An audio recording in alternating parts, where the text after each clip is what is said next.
आदाब नाजरीन, इस्तकबाल है आप सभी का मुल्क की बात में। मैं हूं आपके साथ पिंकी सहगल। खबरें शुरू करने से पहले एक नजर सुर्खियों पर। ईरान ने इजराइल पर की मिसाइलों की बारिश, इजराइल में भारी तबाही, नेतन्याहू के उड़े होश। ज्ञानवापी के वुजू खाने के सर्वे पर हाई कोर्ट ने मांगा जवाब, कोर्ट ने मामले की अगली सुनवाई 22 अक्टूबर को की तय। इंजीनियर अब्दुल राशिद को कोर्ट से मिली बड़ी राहत, दिल्ली की अदालत ने 12 अक्टूबर तक बढ़ाई जमानत। जम्मू कश्मीर में बीजेपी उम्मीदवार का इंतकाल, 75 साल की उम्र में मुश्ताक बुखारी ने ली आखिरी सांस। रामगिरी महाराज के खिलाफ 67 FIR दर्ज, अल्लाह के रसूल की शान में की थी गुस्ताखी। सोमनाथ मंदिर के पास मस्जिदों को बनाया गया निशाना, रात करीब 12 बजे चलाई गई इनहिदामी मुहिम।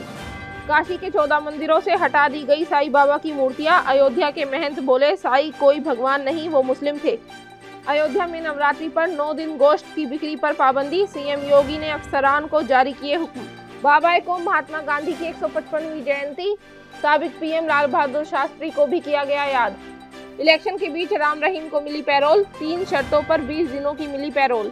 इजराइल जो अब तक गजा और लेबनान में हवाई और जमीनी कार्रवाइयां करते हुए मासूमों और मजलूमों का खून बहा रहा था, वो अब खुद एक बड़े हमले का शिकार हो गया है। इजराइल के जुर्मों का बदला लेने की पहल जो हिजबुल्लाह ने की थी, उसे ईरान ने मजीद बढ़ावा दिया है और फिलिस्तीन इजराइल जंग के शुरू होने के बाद से अब तक का सबसे बड़ा हमला किया है, जिससे इजराइल में भारी नुकसान हुआ है।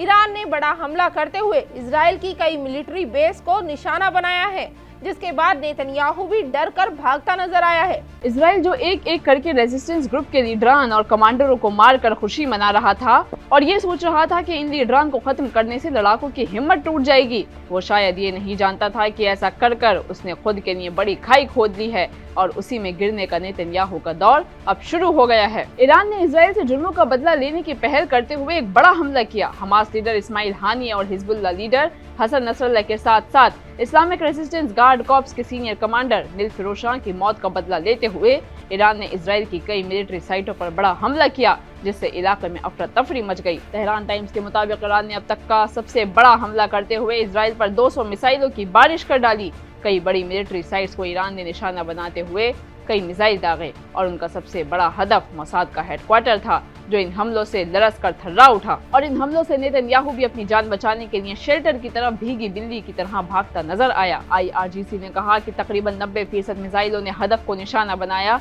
उन्होंने ये भी कहा कि उसने हाइपरसोनिक मिसाइलों का इस्तेमाल किया है, जिससे इजराइल में बड़ी तबाही मची है। वहीं IRGC ने एक स्टेटमेंट जारी कर इजराइल को चेताते हुए कहा कि अगर उसने रिटेलिएट करने की कोशिश की तो उसका अंजाम और बुरा और खौफनाक होगा। इजराइल जो अपने आयरन डोम की झूठी तारीफों का दुनिया भर में ढिंढोरा पीट रहा था, उसका वही आयरन डोम उसके मिलिट्री बेसों को बचाने में नाकाम दिखा, जिसका नजारा दुनिया भर के लोगों ने देखा। वहीं ईरान के इस हमले से दोगले चेहरे वाले अरब मुल्कों का भी खुलासा हुआ है। एक तरफ ईरान जिसने मासूम फिलिस्तीनियों के हक में यह हमला किया, तो दूसरी तरफ मुस्लिम मुल्क होते हुए भी जॉर्डन ने उसका साथ देने के बजाय इजराइल का साथ दिया और ईरान के जरिए दागे गए कई मिसाइलों को इंटरसेप्ट कर इजराइल में गिरने से रोक दिया। वहीं सऊदी अरब जैसे नामी अरब मुल्क ने भी ईरान के इस हमले की तरदीद की।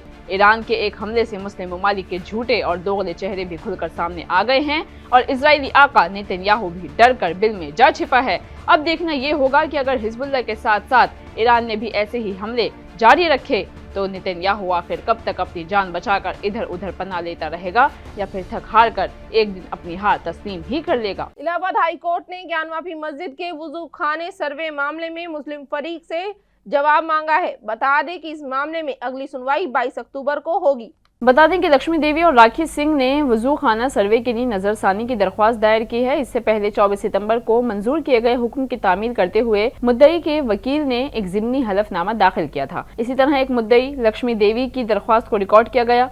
लक्ष्मी देवी ने ये दरख्वास्त महफूज इलाके का साइंसी सर्वे कराने की दरख्वास्त के साथ दी और ये मामला सुप्रीम कोर्ट में जेरे इल्तिवा है। जस्टिस रोहित रंजन अग्रवाल ने वाराणसी की अदालत में श्रृंगार गौरी पूजा मामले में राखी सिंह की तरफ से दायर नजरसानी की दरख्वास्त पर समाअत करते हुए ये हुक्म दिया। ये नजरसानी पिटीशन वाराणसी के जिला जज के 21 अक्टूबर 2023 के हुक्म को चैलेंज करते हुए दायर की गई थी, जिसमें जज ने आर्कियोलॉजिकल सर्वे ऑफ इंडिया को ज्ञानवापी मस्जिद में वजू खाने का सर्वे करने से इनकार कर दिया था। दिल्ली की एक अदालत ने दहशतगर्दाना हमले की फंडिंग मामले में लोकसभा MP इंजीनियर राशिद की उबूरी जमानत 12 अक्टूबर तक बढ़ा दी है। इसके साथ ही एडिशनल सेशन जज चंद्रजीत सिंह ने राशिद को 13 अक्टूबर को जेल में सरेंडर करने का हुक्म भी दिया है।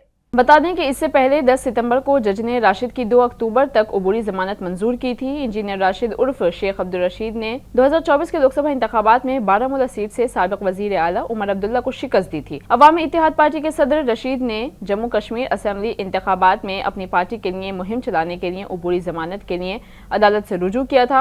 रियासत में असेंबली इंतखाबात मंगल को खत्म हो गए हैं। जज ने राशिद पर मुख्तलिफ शराइत भी आयद की थी, जिनमें ये भी शामिल था कि वो गवाहों या तफ्तीश पर असर अंदाज नहीं होंगे। 5 जुलाई को अदालत ने राशिद को लोकसभा रुकन के तौर पर हलफ लेने के लिए हिरासती पैरोल दी थी। बता दें कि नेशनल इन्वेस्टिगेशन एजेंसी यानी कि NIA ने 2017 में दहशतगर्दी की माली मुआवनत के मामले में गैर कानूनी सरगर्मियां एक्ट के तहत गिरफ्तार किया था, जिसके बाद वो तिहाड़ जेल में बंद थे। महाराष्ट्र में रसूल पाक के खिलाफ तौहीन आमीज बयान देने वाले रामगिरी महाराज के खिलाफ 67 FIR दर्ज की गई है। हुकूमत ने हाई कोर्ट में इस बारे में मालूमात दी है।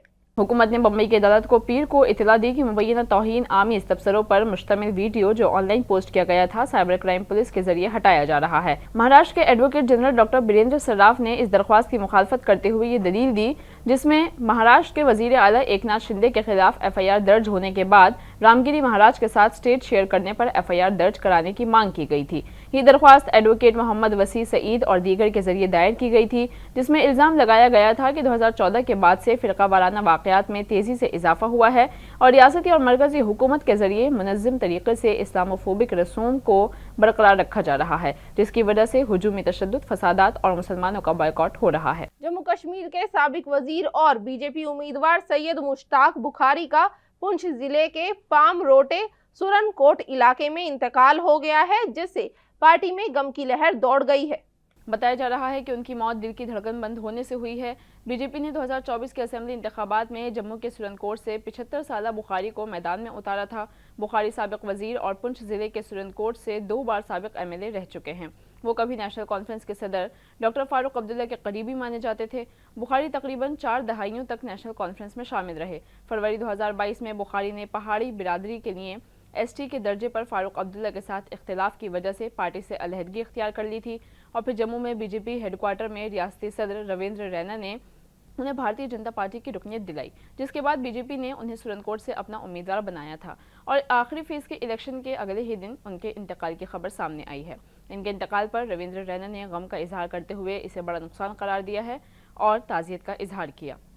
तो वहीं गुजरात के गिर सोमनाथ में तजावुजात हटाने की मुहिम के तहत मस्जिदों और दरगाहों समेत कई मजहबी मकामात को मिसमार किया गया था, लेकिन अब ये मामला गुजरात हाई कोर्ट पहुंच गया है। बता दें कि जमीयत उलमा हिंद के गुजरात यूनिट ने सोमनाथ मंदिर के करीब 9 मसाजिद और दरगाहों को इन्हिदाम करने के खिलाफ गुजरात हाई कोर्ट में अर्जी दायर की है और कहा कि ये कार्रवाई बगैर नोटिस के की गई है, जिसे मुसलमानों के हुकूक की खिलाफ वर्जी करार दिया जा रहा है। अगली समाअत 3 अक्टूबर 2024 को होगी। तंजीम की गुजरात यूनिट ने कहा कि बगैर नोटिस की इक़दाम गैर कानूनी है।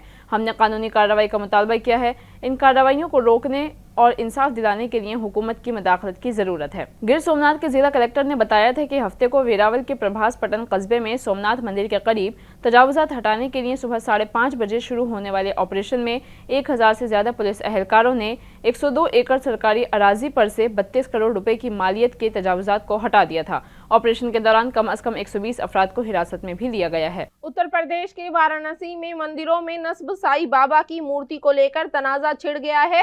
अब तक 14 मंदिरों से साईं बाबा की मूर्तियां हटा दी गई है। बाबा विश्वनाथ के शहर काशी के मंदिरों से साईं बाबा की मूर्तियों को हटाने का अमल शुरू हो गया है। काशी के गणेश मंदिर के साथ साथ मरीदा पुरुषोत्तम श्री राम मंदिर समेत 10 मंदिरों से साईं बाबा की मूर्ति हटा दी गई है। इसके बाद अयोध्या में संतों ने भी इसका खैर मकदम किया है। संत समाज के लोगों ने कहा कि हम सनातन धर्म में यकीन रखने वाले लोगों से अपील करते हैं कि वो साईं बाबा की मूर्ति को अपने घरों, खानकाहों और मंदिरों से निकाल दें। संत समाज ने कहा कि साईं भगवान नहीं है, साईं पीर हो सकते हैं, साईं मजहबी गुरु हो सकते हैं, लेकिन भगवान नहीं हो सकते। यही नहीं, अयोध्या के संतों ने कहा कि साईं मुसलमान हैं, उसका सनातन धर्म से कोई ताल्लुक नहीं है। संतों ने यह भी कहा कि साईं का ताल्लुक मुस्लिम मजहब से है, इसलिए ये फितरी बात है कि सनातन धर्म में यकीन रखने वाले लोग साईं की मूर्ति ना रखें। मालूमात के मुताबिक बता दें कि हिंदू तंजीमों के निशाने पर मजीद 28 मंदिर हैं, जहां से वो साईं बाबा की मूर्ति को हटाना चाहते हैं। ब्राह्मण सभा के सदर होने का दावा करने वाले अजय शर्मा ने कहा कि साईं की मूर्ति की जगह लक्ष्मी जी की मूर्ति जल्द दस्तयाब कराई जाएगी। साईं के अकीदतमंदों को तकलीफ पहुंचने के मामले पर अजय शर्मा ने कहा कि जिनके साईं की तई अकीदत है वो अपने घरों में साईं की पूजा करें, उन्हें इससे कोई नहीं रोकेगा।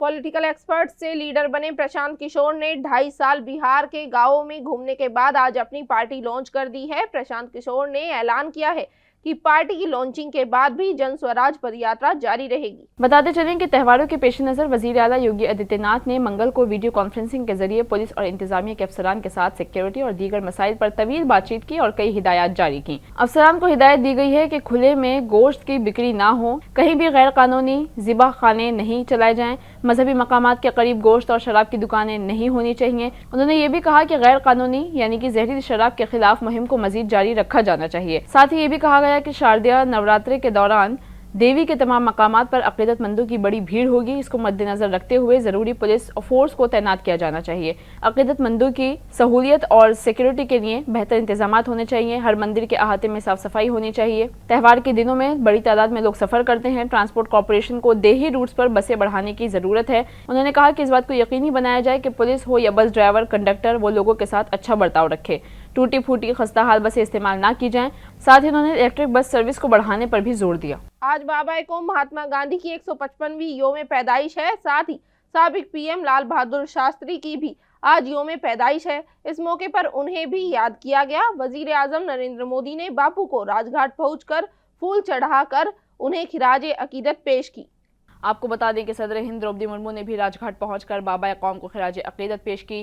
कायदे हज़्ब इख्तिलाफ यानी कि अपोजिशन के लीडर राहुल गांधी, मरकजी वजीर जीतन राम मांझी, लोकसभा स्पीकर ओम बिरला, मरकजी वजीर मनोहर लाल खट्टर, नायब सदर जगदीप धनखड़ और कई दूसरे बड़े लीडरान राजघाट पहुंचे और बापू को खिराज अकीदत पेश की। दिल्ली के लेफ्टिनेंट गवर्नर वीके सक्सेना और वजीर आला आतिशी भी सुबह राजघाट पहुंचे। यहां पहुंचने के बाद उन्होंने बाबा कौम महात्मा गांधी के सामने झुककर उन्हें फूल चढ़ाए और उन्हें खिराज अकीदत पेश की। इसके अलावा दिल्ली की वजीर आला आतिशी विजय घाट भी पहुंची। यहां उन्होंने मुल्क के दूसरे वजीर आजम लाल बहादुर शास्त्री को उनकी यौम पैदाइश पर याद किया। LGV के सक्सेना भी विजय घाट पहुंचे। उनकी यौम पैदाइश पर उन्होंने भी खिराज अकीदत पेश की। राहुल गांधी ने लाल बहादुर शास्त्री को भी याद किया और कहा कि शास्त्री जी की सादगी और मुल्क के तई गैर मुतज़लज़ल लगन हम सबके लिए तरगीब का जरिया है। हमें उनसे सीख लेनी चाहिए। वहीं पीएम मोदी ने ट्विटर पर साबिक वज़ीर आज़म लाल बहादुर शास्त्री को भी खिराज अकीदत पेश करते हुए कहा कि जिन्होंने मुल्क के जवान, किसान और इज्जत नफ्स के लिए अपनी ज़िंदगी वक्फ कर दी, उनकी यौम पैदाइश पर उनको खिराज अकीदत। तो वहीं हरियाणा के असेंबली इलेक्शन से ठीक पहले डेरा सच्चा सौदा चीफ राम रहीम को पैरोल मिल गई है। वो आज सुबह भारी सिक्योरिटी के बीच रोहतक की सुनारिया जेल से बाहर आए। इलेक्शन कमीशन ने 3 शर्तों पर उसे 20 दिनों की पैरोल दी है। बता दें कि राम रहीम को पैरोल मिलने की मुखालफत हो रही थी। कांग्रेस ने इलेक्शन कमीशन ऑफ इंडिया को एक खत लिखकर अपना एतराज जाहिर किया था, जिसमें कहा गया था कि अगर राम रहीम जेल से बाहर आते हैं तो वो इंतखाबात पर असर अंदाज हो सकते हैं। इसलिए ज़ाब्ता इखलाक के दौरान यानी कि कोड ऑफ कंडक्ट के दौरान इसे पैरोल नहीं दी जानी चाहिए, लेकिन उनके एतराज़ को नज़रअंदाज कर दिया गया है। हरियाणा असेंबली इंतखाबात के दरमियान 30 सितंबर को इलेक्शन कमीशन ने डेरा सच्चा सौदा के सरबराह राम रहीम की पैरोल को मंजूरी दे दी है। राम रहीम को जिन 3 शर्तों पर पैरोल दी गई है उनमें ये है कि वो जेल से बाहर आने के बाद हरियाणा में नहीं रहेंगे, दूसरी ये कि कोई भी सियासी सरगर्मी में हिस्सा नहीं ले सकते और तीसरा ये कि सोशल मीडिया पर इंतखाबी मुहिम नहीं चलाएंगे। हालांकि इलेक्शन कमीशन के जराये का कहना है कि हरियाणा हुकूमत से कहा गया है कि अगर राम रहीम ज़ाब्ता इखलाक या शराइत के खिलाफ वर्जी करते हैं तो पैरोल को फौरी तौर पर मनसूख कर दिया जाएगा। महात्मा गांधी की जयंती पर हिमाचल की मंडी से MP और अदाकारा कंगना रनौत ने सोशल मीडिया पर महात्मा गांधी को लेकर एक मुतनाज़ा पोस्ट की है। दरअसल कंगना ने अपने सोशल मीडिया अकाउंट पर एक पोस्ट शेयर की है जिसमें उन्होंने लिखा कि मुल्क के पिता नहीं बल्कि देश के तो लाल होते हैं, मुबारक हैं हिंदुस्तान माता के ये बेटे। इस कैप्शन के नीचे कंगना ने लाल बहादुर शास्त्री की तस्वीर रखी है। बता दें कि आज साबिक वजीर आजम और भारत रत्न अवार्ड याफ्ता लाल बहादुर शास्त्री के साथ साथ बाबा कौम महात्मा गांधी की भी यौम पैदाइश है। कंगना ने ये पोस्ट सिर्फ लाल बहादुर शास्त्री की यौम पैदाइश पर की है। हालांकि इस पोस्ट के जरिए उन्होंने महात्मा गांधी को आड़े हाथों लिया है, उन पर तंज कसा है और ये पहला मौका नहीं है जब कंगना ने महात्मा गांधी को लेकर कोई मुतनाज़ा बयान दिया हो। इससे पहले वो कई मौक़ों पर बापू पर तंज कर चुकी हैं। यहाँ तक कि 17 नवंबर 2021 को कंगना बापू पर एक मुतनाज़ा बयान देकर सुर्खियों में आ गई थी। उस वक्त कंगना ने दावा किया था कि आज़ाद हिंद फौज के बानी सुभाष चंद्र बोस और शहीद भगत सिंह को महात्मा गांधी की हिमायत नहीं मिली थी। इसके साथ ही कंगना ने महात्मा गांधी के दिए गए अदम तशद्दुद के मंत्र का भी मजाक उड़ाया और कहा था कि अगर एक गाल पर थप्पड़ खाने के बाद दूसरा गाल आगे करें तो भीख मिलती है, आज़ादी नहीं। तो वहीं कोलकाता के आरजीकर कॉलेज एंड हॉस्पिटल में ट्रेनी डॉक्टर के रेप मर्डर केस को लेकर जूनियर डॉक्टर ने एक बार फिर हड़ताल शुरू कर दी है। आज उन्होंने मार्च निकाली। ये मार्च कोलकाता में कॉलेज स्क्वायर से धर्मतला तक निकाली गई। जूनियर डॉक्टरों ने 1 अक्टूबर से दोबारा हड़ताल शुरू कर दी है। रियासती हुकूमत पर दबाव डालने के लिए सारे काम मुकम्मल तौर पर रोक दिए गए हैं। डॉक्टरों का मुतालबा है कि उन्हें मुकम्मल सिक्योरिटी फराहम की जाए। इससे पहले जूनियर डॉक्टरों ने 10 अगस्त से 42 दिन तक एहतजाज जारी रखा था, जिसके बाद वो 21 सितंबर को ड्यूटी पर वापस आए थे। और वहीं पीर को सुप्रीम कोर्ट ने अस्पतालों की हिफाजत में लापरवाही के लिए ममता हुकूमत को आड़े हाथों भी लिया था और हुक्म दिया था कि तमाम अस्पतालों में 15 दिन के अंदर सीसीटीवी नस्ब कर दिए जाएं। दरअसल 27 सितंबर को एक मरीज की मौत के बाद कोलकाता के सागर दत्तिया अस्पताल में 3 डॉक्टरों और 3 नर्सों की पिटाई का मामला सामने आया था। इस वाक़े से जूनियर डॉक्टर बेहद नाराज थे। अस्पताल में डॉक्टरों ने मुजाहिरा भी किया। इस मामले में 4 एहतजाज करने वाले डॉक्टरों को हिरासत में लिया गया। डॉक्टरों का मुतालबा है कि उन्हें अस्पतालों में सिक्योरिटी फराहम की जाए ताकि वो बिला खौफ ड्यूटी कर सकें। साथ ही कुछ जूनियर डॉक्टरों का कहना है कि सिक्योरिटी के हमारे मुतालबात को पूरा करने के लिए ममता हुकूमत का रवैया मुस्बत नहीं है। आज 52वां दिन है, हम अब भी हमले की जद में हैं। वजीर आला ममता के वादों को पूरा करने की कोई कोशिश होती दिखाई नहीं दे रही है। हमारे पास आज से काम मुकम्मल तौर पर बंद करने के अलावा कोई ऑप्शन ही नहीं बचा है। जब तक हम रियासती हुकूमत की तरफ से कार्रवाई नहीं देखते, हम काम पर वापस नहीं जाएंगे। हिमाचल प्रदेश में 56 साल पहले तबाह हुए प्लेन के मलबे से 4 फौजियों की लाशें बरामद हुई है। लाहौल स्पीति जिले की पहाड़ियों पर हिंदुस्तानी फौज की एक मुहिम में साल 1968 में तबाह हुए AN-12 प्लेन के मलबे से 4 फौजियों की लाशें बरामद की गई है। बता दें कि ये तैयारा भारतीय फिजाइया का था, जिसमें 102 फौजी एहलकार सवार थे। ये तैयारा चंडीगढ़ से लेह के लिए मामूल की परवाज पर था जब इसे हादसा पेश आया। लाहौल स्पीति के superintendent of police Mayank Chaudhary ने कहा कि इस हादसे की इत्तला फौज की मुहिम टीम को सैटेलाइट फोन के जरिए मिली थी। ये टीम लाहौल स्पीति के दौरे इफ्तिदादा और दुश्वार गुजार इलाके CB-13 यानी कि चंद्रभाग 13 चोटी के करीब बटल में कोह पैमाई की मुहिम चला रही थी। SP चौधरी ने कहा कि तलाश एक तवील और मुश्किल कोशिश रही है, जिसमें 1968 के इस हादसे में मारे गए फौजियों की लाशें निकालने की कोशिशें की जा रही थी। यह हादसा इंडियन मिलिट्री एविएशन की तारीख के सबसे अफसोसनाक वाकयात में से एक है। खराब मौसम की वजह से तैयारा वादी लाहौल की पहाड़ी इलाके में गिरकर तबाह हो गया था। बरसों से जारी कई सर्च ऑपरेशंस के बावजूद इस हादसे से कई लाशें और मलबा बर्फानी और ऊंचाई वाले इलाके में गुम हो गया। हाल ही में हादसे की जगह से 4 लाशें निकाली गई हैं। उनकी शिनाख्त नहीं हो सकी है क्योंकि वो बोसीदा हालत में बरामद हुई हैं। सबका पोस्टमार्टम कराया जाएगा और फिर उनको लवाहिकीन के हवाले किया जाएगा। नाजरीन, मुल्क की बात में आज के लिए बस इतना ही। मुझे दीजिए इजाजत। आदाब।